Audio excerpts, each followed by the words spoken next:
ئەم منداڵانە دەیانەوێ پاشماوەی گەورەکان کۆ بکەنەوە و لە جێگەیدا نەمان بچێنن بۆ ئەوەی سروشتی کوردستان بپارێزن.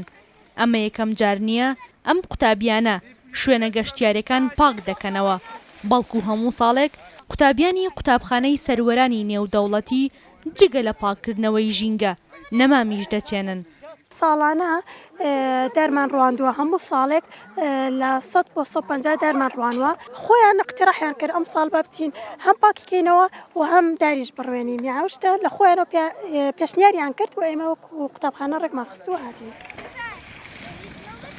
لە دوای پاکردنەوەی سەیرانگاکە لەلایەن قوتابیانەوە زیاتر لە 150 نەمامیش چێنرا. ئەوان لەگەڵ هەستکردن بە بچووکی تەمەنیان هەستیان بەبێ بەرپرسیارەتی دەکرد لەلایەن هەندێک لە هاونیشتیمانیانەوە. پێویست ناکات چاوەڕوانی گەورەکان بین کە بێن ئێرەمان بۆ پاک بکەنەوە. دەبێت ئێمە خۆمان ڕاستە کە ئێمەش مناڵین و بچووکین، بەڵام هەر ئەرکێکی سەرشانی ئێمەیە کە ژینگەکەمان پاکرا بگرین. من دەمە ژینگەی پارێزم داریش بچینە. تێبینیەکمەیە بۆ کەسانێک کە دێنە سەیران لە کوردستان دوای هەر سەیرانێک 5 دقە بەس 5 دقە بە قزل خاشاکانیان فرەدن ناو کیسەیەک و دوایی بیبەنەوە ماڵەوە، نەک لەوێ فرەدەن. زۆربەی منداڵانی ئەم قوتابخانەیە منداڵ و نەوەی شەهیدن.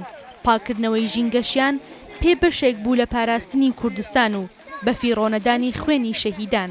پێشمەرگە بەجانی خۆی پارێزگای لە کوردستان دەکەن، بەڵام ئێمە بە دارچاندن و پاکردنەوە پارێزگای لە کوردستان دەکەین. تکا لە هەمووتان دەکەم بە ئێمە دەست پێ بکەین بە پاک و پاکردنەوەی کوردستان، چکە ئەو نیشتمانی ئێمەیە، ئەو شوێنەیە کە خوێنی باو و باپیرانمان ڕژاوە.